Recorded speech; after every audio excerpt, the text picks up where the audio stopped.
ఇక్కడ తినే తిండిలో వేసే అడుగులో పోరాట పటిమ ఉన్నది. ఈ గడ్డ మీద మీ బిడ్డ కొమరం భీం జల్ జంగల్ జమీన్ అని చెప్పి ఆనాడు రాజ్యాలకు వ్యతిరేకంగా, అదే విధంగా రామ్జీ గోండు ఈ ప్రాంత గోండు బిడ్డ బ్రిటిషర్స్ కు వ్యతిరేకంగా, రజాకర్లకు వ్యతిరేకంగా కొమరం భీం ఆనాడు పౌరుషంతో పోరాడిను. ఈనాడు చరిత్ర పుటలలో పోరాటాల గురించి చర్చించాలి అంటే, పౌరుషం గురించి ప్రస్తావించాలి అంటే రామ్జీ గోండు కొమరం భీం గురించి ప్రస్తావించకుండా ఏ చరిత్ర మొదలు అవ్వదు అని చెప్పి నేను సగర్వంగా ఈ సందర్భంగా చెప్తున్న మిత్రులారా. అలాంటి పోరాట స్ఫూర్తిని తీసుకొని కేస్లాపూర్ గుడిలో దర్శనం చేసుకొని నాగోబా ఆశీర్వాదం తీసుకొని తప్పకుండా ఈ గడ్డ మీద ఇందిరమ్మ రాజ్యం తీసుకొచ్చి దళితులకు, గిరిజనులకు, ఆదివాసీలకు, బలహీన వర్గాలకు, మైనారిటీలకు వాళ్ళు మెచ్చే ప్రభుత్వం, వాళ్లను ఆర్థికంగా సంక్షేమ రంగంలో అభివృద్ధి ప్రాంతం వైపు నడిపించే ప్రభుత్వాన్ని ఏర్పాటు చేస్తామని చెప్పినాం. ఇవాళ ప్రభుత్వం ఏర్పడ్డది. ఆ ప్రభుత్వం ఏర్పడ్డది కాబట్టే మా ప్రభుత్వం మొట్టమొదటి అభివృద్ధి కార్యక్రమం ఆనాడు మాట ఇచ్చినాం. ఇదే ఇంద్రవెల్లి అమరవీరుల స్తూపం సాక్షిగా అభివృద్ధి కార్యక్రమాలను తీసుకొని ముందుకు వెళ్తాం. ఆదిలాబాదును దత్తత తీసుకుంటాం. తప్పకుండా ఈ ప్రాంతాన్ని, తప్పకుండా ఆదిలాబాదు ప్రాంతాన్ని, ఈ అడవ బిడ్డల ప్రాంతాన్ని, ఈ అమాయకుల ప్రాంతాన్ని, ఈ ఆదివాసీల ప్రాంతాన్ని అభివృద్ధి పదం వైపు నడిపించే బాధ్యత ఇందిరమ్మ రాజ్యం తీసుకుంటదని ఆనాడు ప్రతిజ్ఞ చేసినాం. ఈనాడు అభివృద్ధి కార్యక్రమాలలో భాగంగా గూడాలకు రోడ్లు, గూడాలకు తాగడానికి నీళ్లు, నాగోబా గుడి అభివృద్ధి కోసం, అదే విధంగా ట్రైకార్ నేతృత్వంలో ఈ విద్యార్థుల చదువుల కోసం ఈ ప్రాంతంలో మనము అభివృద్ధి కార్యక్రమాలను ప్రారంభించినాం. మిత్రులారా, ఆయల్ల నేను చెప్పిన ఇంద్రవెల్లి పర్యటన ఉందన్నప్పుడు కాంగ్రెస్ పార్టీ వాళ్ళే 1981లో ఈ ఆదివాసీ బిడ్డలను పొట్టన పెట్టుకున్నారు. ఏ ముఖం పెట్టుకొని కాంగ్రెస్ నాయకులు ఇంద్రవెల్లి దర్శించుకుంటారని కొంతమంది సన్నాసులు ప్రశ్నించారు. ఆనాడు నేను ఇదే గడ్డ మీద నుంచి క్షమాపణ చెప్పిన. ఉమ్మడి రాష్ట్రంలో సమైక్య పాలనలో సీమాంధ్ర పాలకులు తెలంగాణ బిడ్డలను, ఆదివాసీ బిడ్డలను, అడవి బిడ్డలను తుపాకీ తూటాలతో నేలకు వరుగుతుంటే, వాళ్ళ రక్తం చిందుతుంటే నిస్సహాయులమై సమైక్య పాలనలో చేతులు కట్టుకొని కూర్చున్నారు కొందరు. అది జరిగింది తప్పు. తప్పు జరిగినందుకు మన్నించండి. మా ఇందిరమ్మ రాజ్యంలో ఆదివాసీ బిడ్డలను ఆదుకుంటాం. తప్పకుండా కుటుంబాలను హక్కున చేర్చుకుంటాం, గుండెల్లో పెట్టి చూసుకుంటామని ఆ ఎల్ల మాటిచ్చినాం.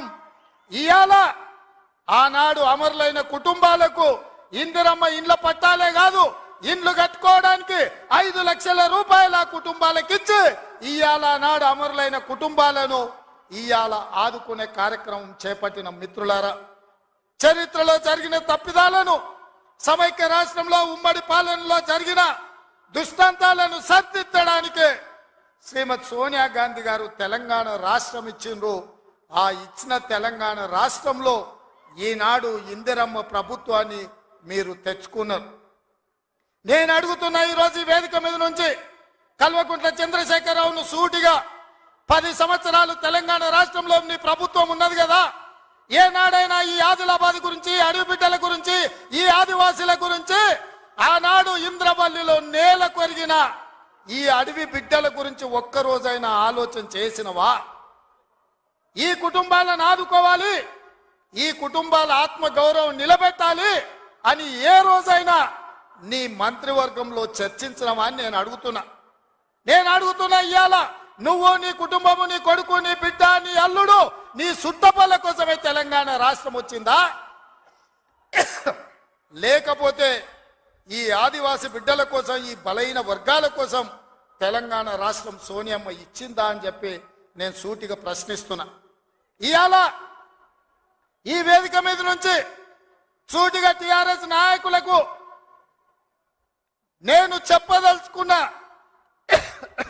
తెలంగాణ ప్రజలు 10 సంవత్సరాల మీ దుర్గమార్గమైన పాలనను, ఈ తెలంగాణ రాష్ట్రాన్ని చెరుకు తోటల్లో అడవి పందులు ఏ విధంగా అయితే విధ్వంసం చేస్తాయో ఈ తెలంగాణ రాష్ట్రం మీద మీరు, మీ కుటుంబ సభ్యులు, మీ పార్టీలు పడి దోసుక తిని కొల్లగొట్టి విధ్వంసం చేసి ఈ తెలంగాణ రాష్ట్రాన్ని విధ్వంస రాష్ట్రంగా మాకు అప్పజెప్పినారు. 7 లక్షల కోట్ల రూపాయల అప్పులు తెచ్చిండ్రు. మరి 7 లక్షల కోట్ల రూపాయల అప్పులు తెచ్చిన మీరు ఆనాడు మేము కట్టిన కడెం ప్రాజెక్టు కూలిపోతుంటే మరమ్మతులు చేసిండ్రా? ఈ ప్రాంతంలో సదర్మాటు ప్రాజెక్టు కట్టాలి అని అంటే సదర్మాటుకి ఏమన్నా నిధులు ఇచ్చిండ్రా? ఈ ప్రాంతంలో అడవి బిడ్డలుండే గూడాలకు రోడ్లైనా వేసిండ్రా? ఈ అడవి బిడ్డలకు మిషన్ భగీరథ పేరు మీద 40,000 కోట్ల రూపాయలు దోసుక తిన్నారు. తాగడానికి మంచినీళ్ళు ఇచ్చిండ్రా? ఒకవేళ మీరు ఈ గూడాలకు మంచినీళ్ళు ఇచ్చుంటే ఇవాళ మా మిత్రుడు బట్టి విక్రమార్క గారు 60 కోట్ల రూపాయలతోని మళ్ళీ గూడాలకు తాగడానికి నీళ్లకు నిధులు ఇవ్వాల్సిన పరిస్థితి ఎందుకు వచ్చింది అని చెప్పి నేను ఆ సన్నాసిని నేను అడుగుతున్నా. నిజంగా నేను అభివృద్ధి చేస్తే నాగోబా గుడికి 7 కోట్ల రూపాయలతోటి ఈ రోజు మేము కార్యక్రమాలు తీసుకోవాల్సిన పరిస్థితి ఉంటుండేనా? ఇవాళ గూడాలకు రోడ్లు లేని ప్రాంతాలకు 27-28 కోట్ల రూపాయలతోటి ఇవాళ రోడ్లు వేసే అవకాశం మాకు వస్తుండేనా? ఇవాళ ట్రైకార్ ద్వారా చదువుకునే పిల్లలకు తరగతి గదులు లేకపోతే 10 కోట్ల రూపాయలతోటి ఇవాళ తరగతి గదులు ఆదివాసి బిడ్డలు చదువుకోవాలి, ఐఏఎస్లు ఐపీఎస్లు కావాలి, ఈ రాష్ట్రాన్ని దేశాన్ని ఏలాలి అని చెప్పి ఇవాళ 10 కోట్ల రూపాయలతోటి తరగతి గదులు మేము నిర్మించినాం తప్ప నిర్మించడానికి నిధులు ఇచ్చినాం. ఒక్క రోజైనా ఈ బిడ్డల కోసం నువ్వు సమీక్ష చేసినావా అని నేను అడుగుతున్నా.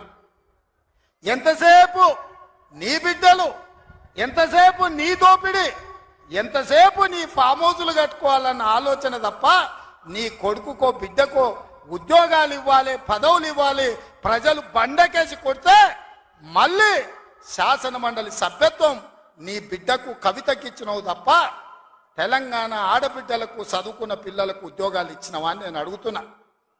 నువ్వు ఉద్యోగాలు ఇవ్వక 10 సంవత్సరాలు స్టాఫ్ నర్సులు నియమించక నువ్వు నిర్లక్ష్యం చేసిన కాబట్టే మొన్న మా దామోదర్ రాజ నరసింహ గారు వైద్య ఆరోగ్య శాఖ ద్వారా ఎల్బీ స్టేడియంలో 7,000 మంది ఆడబిడ్డలకు స్టాఫ్ నర్సు ఉద్యోగాలు మేమొచ్చి ఉద్యోగాలు ఇచ్చినాం.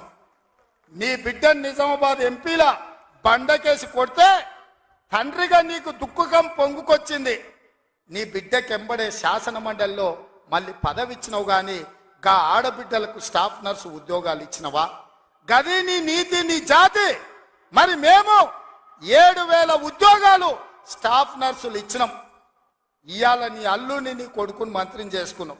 కానిస్టేబుల్ ఉద్యోగాలు 15,000 ఉద్యోగాలు భర్తీ చేయక ఆకాశంలో వేలాడుతున్నట్టు త్రిశంకు స్వర్గంలో నిరుద్యోగ యువకులు ఉంటే కోర్టులో కేసు ఉంటే నువ్వేమైనా పరిష్కరించినావా అని నేను అడుగుతున్నా. అందుకే మేము వచ్చిన ఎంబడే హోంశాఖ నా దగ్గరనే ఉంది. డీజీపీని ఇతర అధికారులను పిలిచి సమీక్షించి వేలాది మంది నిరుద్యోగ యువకులు ఈ రోజు నిరుద్యోగులుగా అమీర్పేటలోనో లేకపోతే అశోక్ నగర్ చౌరస్తాల్లో, దిల్సు నగర్ చౌరస్తాల్లో ఇంటికెళ్ళి తల్లిదండ్రులకు మొహం చూయించుకోలేక నిస్సారంగా జీవితం గడుపుతున్నారు. వాళ్లకు ఉద్యోగాలు ఇవ్వాలని కోర్టుల్లో ఉన్న కేసులను ఇవాళ త్వరితగతిన పరిష్కరించాలని ప్రయత్నం చేసినాం. నువ్వు ఎంత అడ్డం పడ్డా, నువ్వు ఎంత గగ్గోలు పెట్టినా, బిల్లా రంగాలు మమ్మల్ని ఎన్ని శాపనార్థాలు పెట్టినా 15 రోజుల్లో 15,000 కానిస్టేబుల్ పోస్టులు భర్తీ చేసే బాధ్యత, 15 రోజుల్లో 15,000 కానిస్టేబుల్ పోస్టులు భర్తీ చేసే బాధ్యత మా మంత్రివర్గం తీసుకుంటుంది. మాది బాధ్యత అని చెప్పి నేను ఈ వేదిక మీద నుంచి మాట ఇస్తున్న మిత్రులారా, ఈరోజు తెలంగాణ సమాజం ఆలోచన చెయ్యండి. ఈ తెలంగాణ రాష్ట్రం ఎవరి చేతిలో భద్రంగా ఉంటుంది?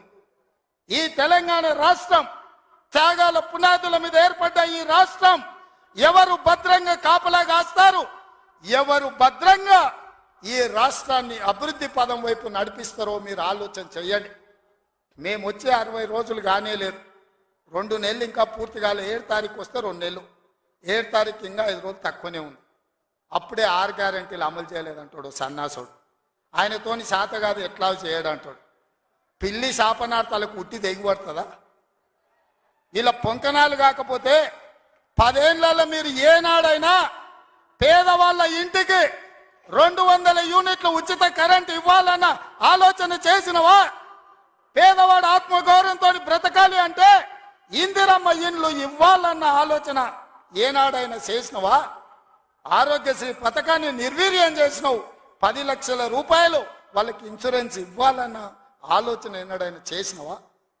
ఇవాళ అందుకే ఆడబిడ్డల్ని ఆదుకోవడానికి 500 రూపాయలకు సిలిండర్ ఇచ్చి ఆడబిడ్డల్ని ఆదుకోవాలి, కట్టెలపై కష్టాల నుంచి వాళ్ళని కాపాడాలి అని తొందరలోనే మా ఆడబిడ్డల కోసం 500 రూపాయలకి ఇంటింటికి సిలిండర్ ఇచ్చే బాధ్యత మా మంత్రివర్గం తీసుకున్నది. 1,00,000 మంది ఆడబిడ్డలతోని ప్రియాంక గాంధీ గారిని రప్పించి 1,00,000 మంది ఆడబిడ్డల సమక్షంలో సిలిండర్ 500 రూపాయల కార్యక్రమాన్ని తొందరలోనే మీ ప్రభుత్వం మన ప్రభుత్వం తీసుకోబోతుంది అని చెప్పి మా మిత్రులందరికీ నేను చెప్పదలుచుకున్నా. అదేవిధంగా మిత్రులారా, ఇంటికి ఉచిత కరెంటు 200 యూనిట్ల వరకు ఇస్తామని ఆనాడు చెప్పినాం. పోయిన సంవత్సరం ఎవరెవరు ఎంతెంత వాళ్ళ ఇంటికి కరెంటు వాడినరో ఆ లెక్క కట్టి ప్రతి ఇంటికి తెల్ల రేషన్ కార్డు ఉన్న వాళ్లకు 200 యూనిట్ల వరకు తొందరలోనే ఉచిత కరెంటు మీ ఇంటికి ఇచ్చే బాధ్యత, మీ కుటుంబాలను ఆదుకునే బాధ్యత మన ప్రభుత్వం తీసుకుంటుంది, పేదల ప్రభుత్వం తీసుకుంటుంది. ఆ ఎల్లా ప్రగతి భవన్ అనే పేరు మీద పెద్ద గడిని నిర్మించుకొని కష్టాలు చెప్పాలి అని గద్దరన్న పోతే ఎర్రటెండకు మిట్ట మధ్యాహ్నం 3 గంటలు నీ గేటు దగ్గర నించోబెట్టినావు కదా కేసీఆర్. ఈ పాపం ఊరికెపోతుందా అని నేను అడుగుతున్నా. అందుకే కదా పార్టీని మొన్న జరిగిన ఎన్నికలలో బొక్కలు ఇరగొట్టి బోర్ల బొక్కలేసి గుణపాఠం చెప్పిండ్రు. గద్దరన్న ఉసురు తలిగింది కాబట్టి మీ బొక్కలు ఇరిగిన బిడ్డ, అది గుర్తుపెట్టుకోండి అని నేను చెప్పదలుచుకున్నా. అందుకే మిత్రులారా, ఇవాళ ఈ ప్రభుత్వం మీది మనది, ఈ ప్రభుత్వం పేదోళ్ళది. ఈ పేదోళ్ళ ప్రభుత్వంలో ఆదిలాబాదును దత్తత తీసుకుంటాం. తప్పకుండా తుమ్మిడిఎట్టి దగ్గర ఉత్తమ్ కుమార్ రెడ్డి గారి అనుమతితోని సాగునీటి ప్రాజెక్టును కడతాం, కుప్టి ప్రాజెక్టును కడతాం, సబర్మతి ప్రాజెక్టును కడతాం, కడెం ప్రాజెక్టును రిపేర్ చేస్తాం. ఈ ప్రాంతాన్ని సాగునీటి రంగంలో పైనుంచి వస్తుంటే మా కొండ సురేఖక్క చూపిస్తుంది, కింద క్రేన్ పెట్టి బాయి తవ్వుకుంటారు నీళ్ల కోసం, సాగు నీటి కోసం. మరి ఆ సన్నాసోడు 1 కోటి ఎకరాలకు నీళ్ళు ఇచ్చిన అన్నాడు, ఏడిచ్చిండా? వచ్చినా ఇవాళ హెలికాప్టర్ల పైనుంచి వస్తే ఎడారిని చూసినట్టుంది, ఎండిపోయిన పొలాలు కనిపిస్తున్నాయి. నీళ్ల కోసం బావులు తవ్వుకుంటారు. ఇవాళ బావి తవ్వే క్రేను అది చూపించి సురేఖక్క అన్న ఇంకా బాయిల వ్యవసాయమే ఉంది, ఇక్కడ నీళ్లు రాలేదని. ఇవాళ వస్తావా కేసీఆర్, నీకు మళ్ళోసారి చూపిస్తా ఈ ప్రాంతాన్ని. ఏనాడా నువ్వు వచ్చినవో రాలేదో నాకు తెలియదు, ఎన్నికలప్పుడు ఓట్లాడుకోనికి వచ్చుంటావు, కానీ ఈ ప్రాంతాన్ని చూడడానికి ఎప్పుడన్నా వచ్చినవా? రా, ప్రభుత్వం హెలికాప్టర్ పెడుతుంది, మేము వస్తాం, నీకు చూపిస్తాం. 1 కోటి ఎకరాలకు నీళ్లు ఇస్తా అనే పేరు మీద లక్షల కోట్ల రూపాయల దోపిడీకి పాల్పడ్డావు తప్ప ఈ ఆదిలాబాద్కు నీళ్లు ఇవ్వలేదు. అందుకే ఈ ప్రాంతాన్ని సస్యశ్యామలం చేయడానికి సాగునీటి ప్రాజెక్టులను కట్టే బాధ్యత మా పార్టీ తీసుకుంటుంది, మా ప్రభుత్వం తీసుకుంటుంది. నిన్న మొన్న మాట్లాడుతున్నారు వాళ్ళు 3 నెలల 6 నెలల కేసీఆర్ మళ్ళీ ముఖ్యమంత్రి అవుతాడు, ఈ ప్రభుత్వాన్ని పడగొడతామని. నీ అయ్యా ఎవడ్రా పడగొట్టేటోడు? పడగొడతారా? ఎవడు కొట్టేది? నేను అడుగుతున్నా, వేలాది మంది మా యువకులు ఇక్కడ ఉన్నారు, మీరందరు చూసుకుంటే ఊరుకుంటారా? పడగొడితే ఊర్లలోకి రానిస్తారా?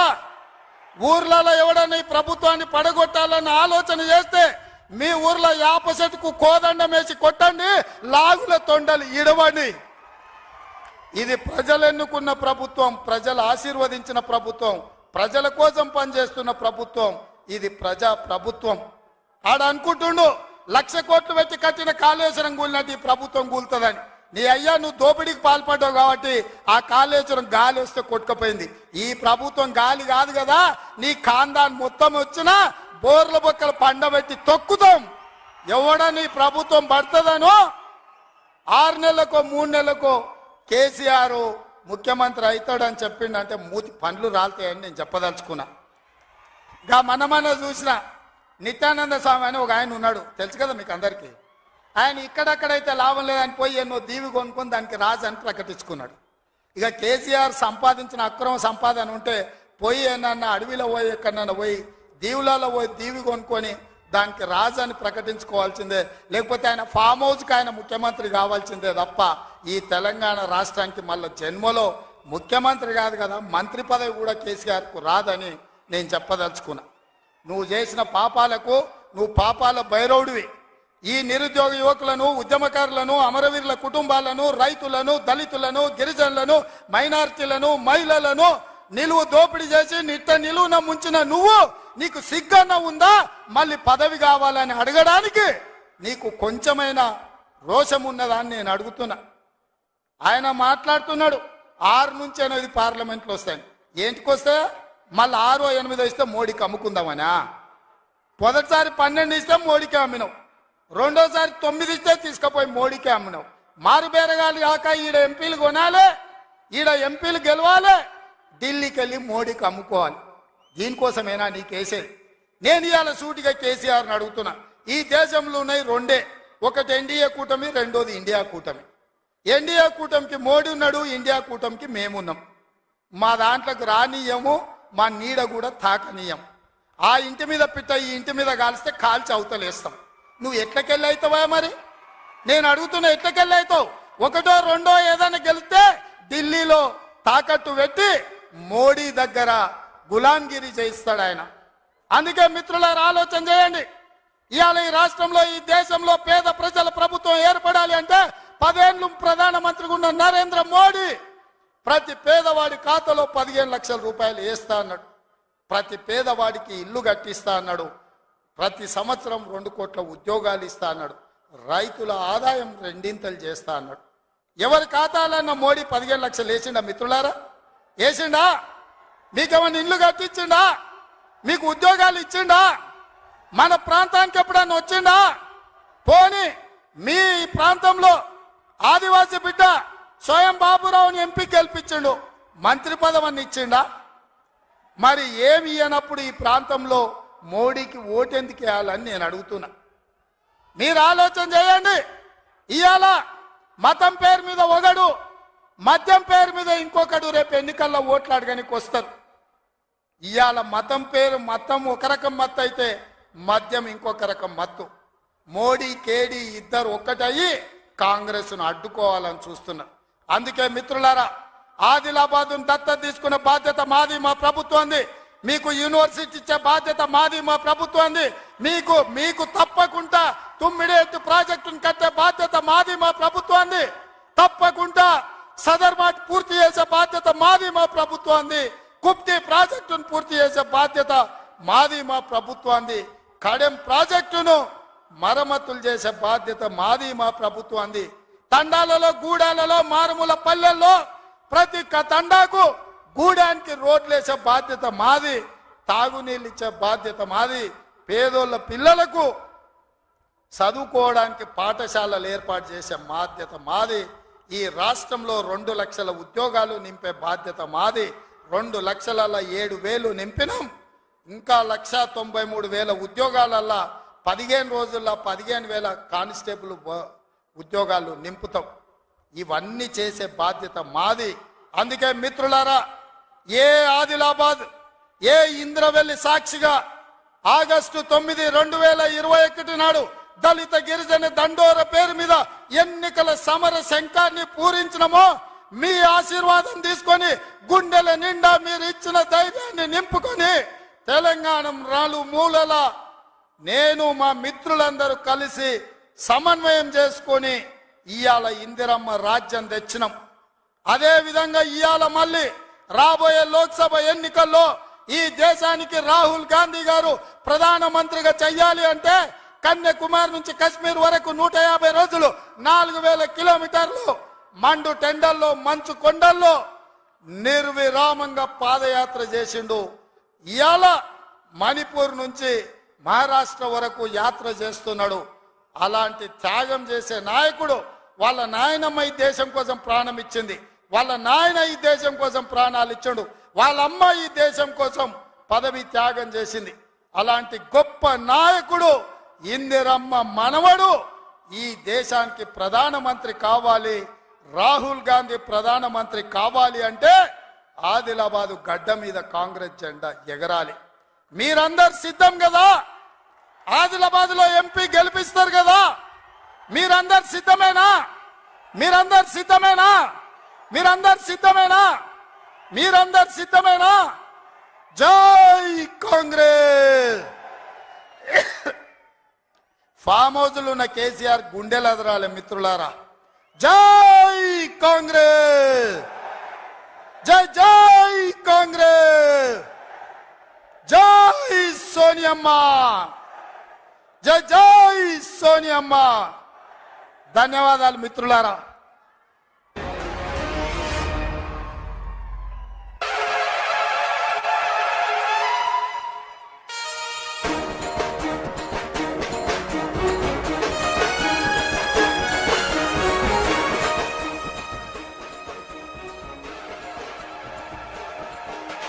ఇంద్రవెల్లి కొండల్లో దండు పుట్టిందో వస్తవా తమ్ముడా, దళిత గిరిజన గన్నల దండోరా బ్రోగే వస్తవా సెల్లడా, కాంగ్రెస్ సైనికుల శంఖమూదినారు రో, తెలంగాణ పిల్ల తెల్ల పిడికిలెత్తినారు రో, నల్లగొండ నడుంగట్ట కరీంనగర్ కథం దక్కె దళిత గిరిజన గన్నల దండు గదిలే హన్న వెంట చాలు. ఓహో ఇంద్రవెల్లి కొండల్లో దండు పుట్టిందో వస్తవా తమ్ముడా, దళిత గిరిజన గన్నల దండోరా బ్రోగే వస్తవా సెల్లడా.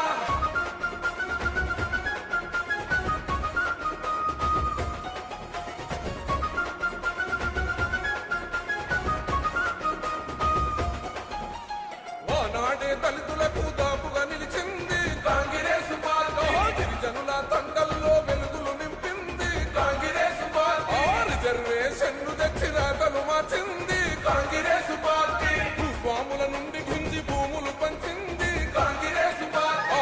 ఆనాడే ఇందిరమ్మ కూడు పెట్టె కూడు గట్ట రాజ్యం వచ్చి ఎడెళ్ళైన ఈ పాలకులేమి పడితే ఓహో అంబేద్కర్ కుమరం భీము వారసులై కదులుదాం వస్తవా తమ్ముడా, ఓట్లరాట సాగదంటూ ఒట్టు పెట్టి చెప్పుదాం వస్తవా సెల్లెడా.